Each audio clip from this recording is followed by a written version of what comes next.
तो इस एपिसोड की शुरुआत में हम देखते हैं कि अब उस बंदे के आने के बाद वहां पर बिल्कुल शांति हो जाती है और उसे देखकर वो सब डर रहे होते हैं और एक बंदा कहने लगता है कि लॉर्ड ब्लड हैंड आपका यहाँ पर स्वागत है। और ये देखकर एक बंदा कहने लगता है कि तुम इसे इतनी इज्जत क्यों दे रहे हो, आखिरकार ये है कौन। और अब ये देखकर वो बंदा डरते हुए कहने लगता है कि तुम्हें मरना है क्या, तुम हमें भी साथ में मरवाना चाहते हो जो कि तुम इससे ऐसी बात कर रहे हो। वो बताने लगता है कि तुम जानते भी हो क्या इसका नाम ब्लड हैंड कैसे पड़ा है। इसने एक पूरी इंफीरियल फोर्स को मार दिया था, जिसके बाद इसका एक हाथ पूरा खून में नहा गया था और उसके बाद इसका नाम ब्लड हैंड पड़ा है। और अब तुम ज्यादा बोलोगे तो ये तुम्हें भी मार देगा। ये देखकर वो सब चुप होते हैं और वो बंदा उनके बारे में पूछ रहा होता है कि यहाँ पर ग्रेट कियान के डिसाइपल थे, वो कहाँ पर गए हैं, मुझे जल्दी से जल्द बता दो। लेकिन वो उसे कुछ भी नहीं बता रहे होते हैं कि उसे चैनसाओ ने मारा है। और ये देखकर वो वहाँ पर और भी गुस्सा होता जा रहा होता है। तो एक बंदा उधर की तरफ देखने लगता है जहाँ पर उनकी फाइट हुई थी और अब ये देखकर वो उन्हें वहीं छोड़कर वहाँ पर जाने लगता है। वहाँ पर जाने के बाद वो कहने लगते हैं कि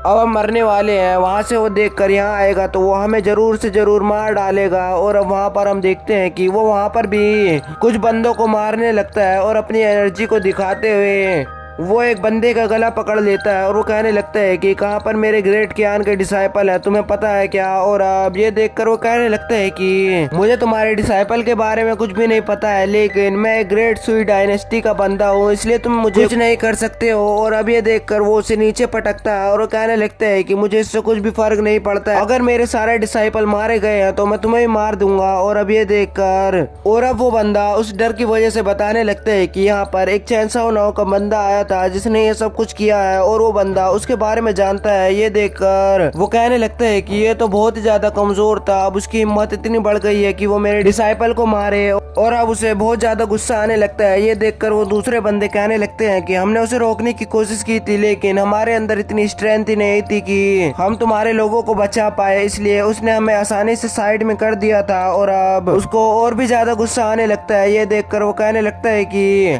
तो तुम्हें ये भी पता होगा कि वो कहाँ पर गया है। तो एक बंदा कहने लगता है कि वो साउथ ईस्ट की तरफ गया है। और अब ये देखकर वो कहने लगता है कि चैनसाओ मैं तुम्हें और तुम्हारे सारे डिसाइपल को मार डालूंगा। और अब ये कहकर वो वहीं पर जाने लगता है। और दूसरी तरफ हम चैनसाओ को देखते हैं जो कि एक केव में बैठा हुआ अपनी स्वॉर्ड किलिंग टेक्निक को बढ़ाने के लिए उस हर्ब को कल्टीवेट कर कर अपनी स्वॉर्ड में डालने लगता है, जिसकी वजह से उसकी स्वॉर्ड की पावर लगातार बढ़ती जा रही होती है। और बहुत मेहनत के बाद भी वो एक ही अपने हर्ब को अपनी स्वॉर्ड में डाल पाता है। और वो बाद में कहने लगता है कि मेरी स्वॉर्ड की बहुत ज्यादा पावर बढ़ गई है, जिसकी वजह से ये अब एक 7th रैंक मार्शल किंग को हरा सकती है। और अब वो फिर से कल्टीवेशन करने के लिए बैठ जाता है और वो कहने लगता है कि अब मेरा अगला रास्ता है कि मैं 7th रैंक मार्शल किंग पर पहुंचूं। और अब बहुत वक्त बीत जाता है और फिर से हम चैनसाओ को देखते हैं जिसने अपनी कल्टीवेशन को पूरा कर लिया होता है और उसकी स्वॉर्ड उसके सामने आती है। और अब वो अपने सारे हर्ब को अपने हाथ में लेता है और वो कहने लगता है कि ये सारी हार्ब अभी बहुत काम की है, ये मैं सारी हार्ब क्विंसी को दे दूंगा, जिसकी वजह से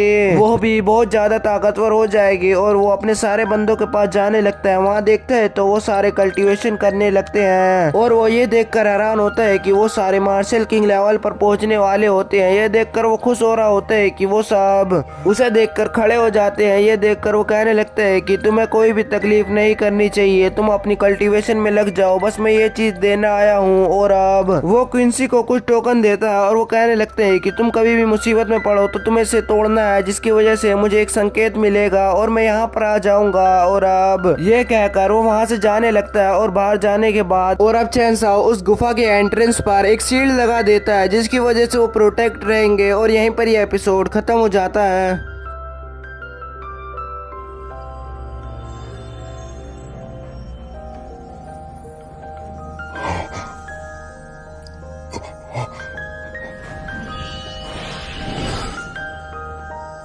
前面的人，我们两兄弟是大勇之人，给我拦住这家伙！